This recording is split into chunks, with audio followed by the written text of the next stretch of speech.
All right, so you've been there, right? Staring at a circuit board, knowing one little thing is broken, but you have no idea what. Well, if that sounds familiar, this explainer is definitely for you. We're going to demystify one of the most common culprits, the capacitor. And trust me, learning how to test them is an absolutely crucial skill for anyone who does electronics repair. Yeah, you're looking at this sea of tiny components, and you just know one of them is bad. But which one is it? It's the classic headache every single one of us faces, and it honestly feels like trying to find a needle in a haystack. But what if I told you that you can solve this puzzle with just one simple tool? Yep, today we're going to unlock the secrets the pros use for testing capacitors, and all you're going to need is a basic multimeter. Okay, so first things first, we got to know what we're even looking at, right? In most circuits, you're going to run into two main types of capacitors, and believe me, they behave a little differently from each other. So on one hand, you've got your electrolytic capacitors. These are pretty friendly. They're polarized, so they have a positive and a negative side, and at best of all, they have their values printed right on them. Easy peasy. But then, you have ceramic capacitors. These little guys aren't polarized, and they're almost always totally unmarked. And yep, that's where things start to get tricky. So, let's start with the easy one, the electrolytic capacitor. Like we said, its values are marked, so that gives you a clear target. But here's the thing. The pros use a much faster method than actually checking its exact capacitance. And here it is. The pro method is the continuity test. You just set your multimeter to that continuity setting, the one that usually makes a beeping sound. But when you touch the probes to the capacitor's legs, you're not listening for a beep. Nope. You're watching the screen, looking for the numbers to go up and then come back down. So, what are you actually seeing on the screen? Well, it's something called charge and discharge. See, your multimeter sends out a tiny bit of voltage. A good, healthy capacitor grabs that energy and stores it. That's the numbers going up. Then it lets it go, and the numbers fall. That simple little dance tells you everything you need to know. It means the capacitor is doing its job perfectly. All right, you ready? Now we're going to tackle the tricky one, the ceramic capacitor, the one with no markings. This little guy is where so many people, and I mean so many, get tripped up.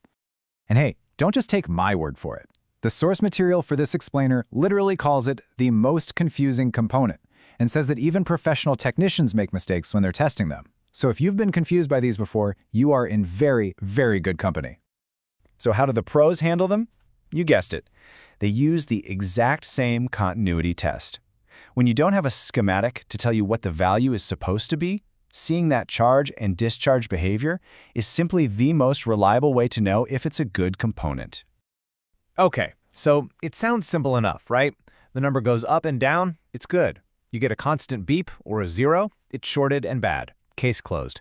But is it really always that straightforward? Well, this brings us to what might be the single most important secret of capacitor testing. There is a huge exception to this rule, and it all comes down to one thing: location, location, location. We're talking about when a capacitor is sitting right next to a major chipset. That's right.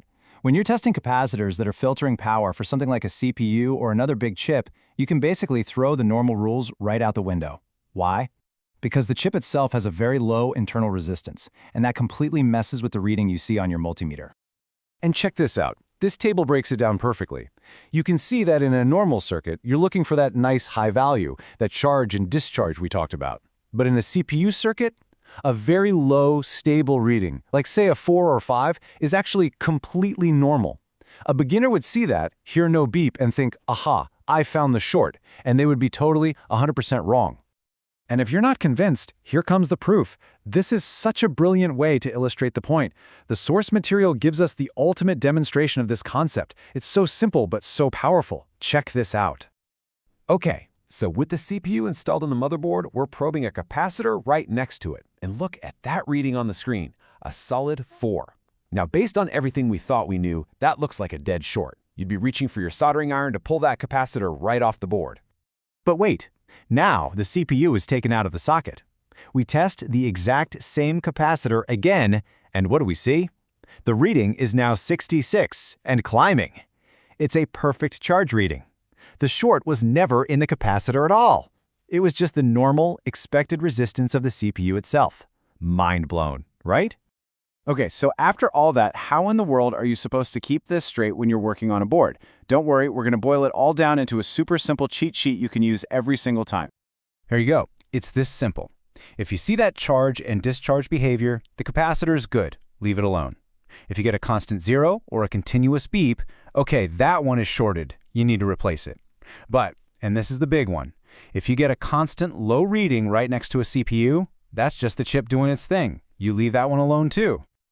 So, to wrap this all up, let's just hammer home the key takeaways. First, always use continuity mode for the fastest, most reliable tests. Second, that beautiful charge and discharge reading means your capacitor is happy and healthy. Third, a flat zero or a constant beep means it's shorted and needs to go. And finally, the most important one, a low, stable reading near a CPU is normal. Please don't mistake it for a short. I promise you, that one little piece of information will save you hours and hours of frustration. You know, once you understand this one exception, it completely changes how you look at a circuit board. It's pretty cool, right?